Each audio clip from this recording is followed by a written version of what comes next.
Gather round the fire, my friends, and let me tell you a bone-chilling tale from the darkened streets and hillsides of Los Angeles in the 1970s. A grim story of a killer, or rather two killers, who lurked in the shadows, preying upon innocent young women. It was a warm October night when they took their first victim. Officer Jones got the call just after midnight. A body had been found tossed in the brush off the Ventura Freeway. He raced to the scene. When he arrived, the sight turned his stomach. A young woman lay lifeless, crudely discarded like trash on the side of the road.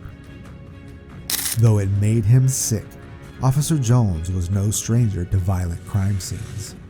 But there was something different about this one. Something evil and deliberate in the way she had been posed. As he looked closer, the marks around her neck, wrists, and ankles told a sinister tale of brutality. This was no random act of violence. This was a cold and calculated murder. In the glow of his flashlight, Officer Jones recognized the victim. Her name was Yolanda, a local girl who worked the streets to support her habit.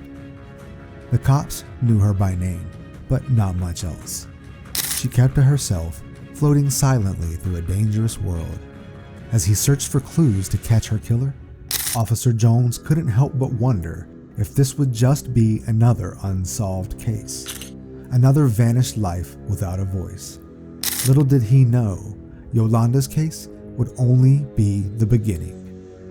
Over the next few weeks, more bodies appeared around LA bearing the same terrible hallmarks. Young women, assaulted and then strangled. The press dubbed the killer the Hillside Strangler, as the body count grew and a wave of fear gripped the city. The investigation pushed forward, but the police had almost nothing to go on besides the killer's gruesome signature. That is, until a shocking discovery 3 months in. It was a crisp January morning when two young hikers headed out to Elysian Park, seeking adventure. As they followed a little used trail up into the hills, they stumbled upon a grim sight nestled among the trees. Two naked, lifeless bodies lay before them. The hikers fled in terror, screaming for help until they found a phone to call the police. When investigators arrived, their blood ran cold. It was a dump site straight out of a nightmare. The two victims were identified as friends Dolores and Sonia, just 12 and 14 years old. They had been missing for over a week. As detectives took in the scene, they knew right away this was the work of the Strangler. The poor girls bore the marks of sickening assault, but now his evil had a new depth. A witness came forward, claiming to have seen Dolores and Sonia willingly get into a car with two men. The city recoiled in horror and disgust at the news of Dolores and Sonia's murder. Vigils glowed across LA as people prayed the Strangler would be caught. But weeks turned to months with no breaks in the case and no more bodies found. The police wondered, had the killer just vanished? Slipped away into the night after his awful feats? But evil so rarely disappears for good. On a quiet street 8 months later, a resident headed out for work and noticed something askew in his driveway. When he got closer, his blood turned to ice. A nude female lay sprawled on the concrete, eyes bulging and skin purple. The Hillside Strangler had returned, and he'd gotten even bolder, now dumping his prey in plain sight. The victim was identified as 20-year-old Angela West, a graduate student with her whole future ahead of her. Bright, kind, and full of promise. She was abducted just blocks from her apartment, snatched violently, and robbed of her life. As Angela's loved ones mourned and raged, the police were left confused and distressed. For all the Strangler's flaws, he had never lacked caution, Why expose himself now unless he wanted to flaunt his evil? Angela's chilling murder sparked a dark epiphany within the police force. This was no ordinary killer. All the classic clues were missing. No fingerprints, fibers, or weapons could be traced back to the perpetrator. It was as if the Strangler possessed a diabolical intelligence, eluding capture at every turn. With nowhere else to turn, the lead detective convinced the chief to organize a special task force dedicated solely to stopping the Strangler. The team worked night and day, chasing down every rumor and unreliable tip that trickled in. The months dragged on until a call came in the dead of night. Another young Jane Doe found naked and strangled after being missing for days, dumped haphazardly with her wrists cruelly bound. She was finally identified as 17-year-old Rose Cantor. Public fear amped up to a fever pitch at the prospect of another Strangler victim. Angry crowds descended on City Hall, demanding results. The chief pressed the task force harder than ever as the body count weighed heavy on all their souls. Yet, even with Rose's slaying lighting fires under their feet, the police remained locked in frustration.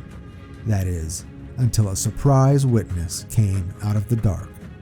Marie Delgado had seen evil with her own eyes, though she scarcely understood what she witnessed. She was just 16, living on the streets after her family fell apart. Some nights, Marie paid her way with crude services for faceless men in cars. It was during these grim dealings that she crossed paths with darkness. The night was cold, the road deserted, when a prowl car rolled up. A confident cop and his rookie partner approached Marie with stern looks.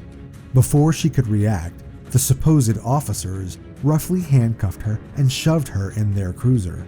Marie trembled silently in the back seat, helplessly watching unfamiliar streets slide by.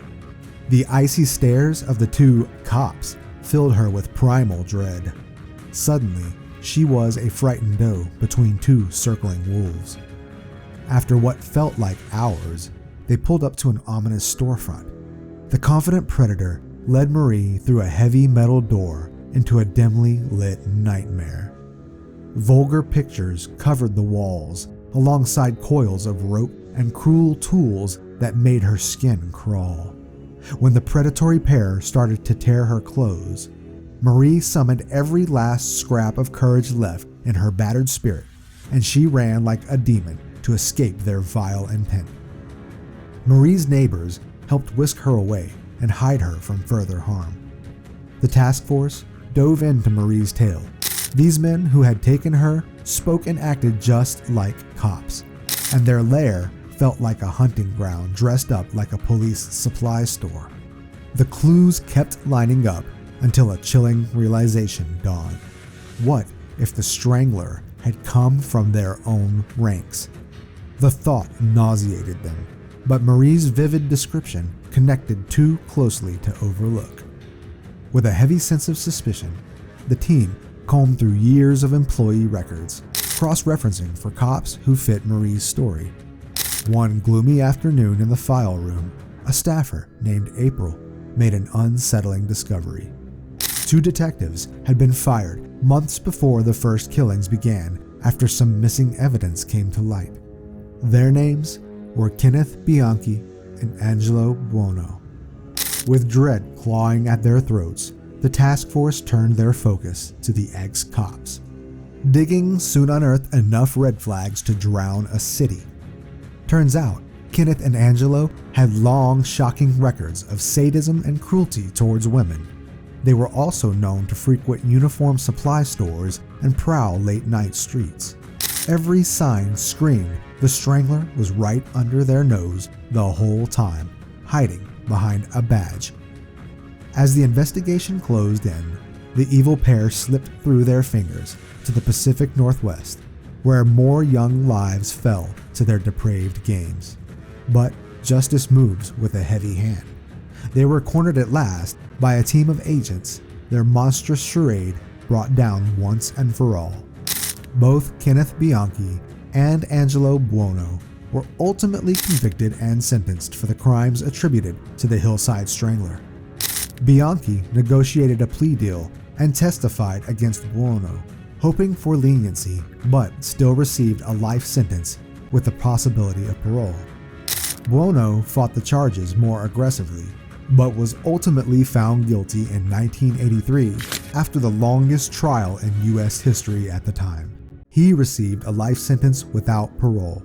Both men were imprisoned, and though Buono died in 2002, Bianchi remains incarcerated to this day. The spirits of 16 lost women could finally rest as their tormentors were banished into the lonely dark.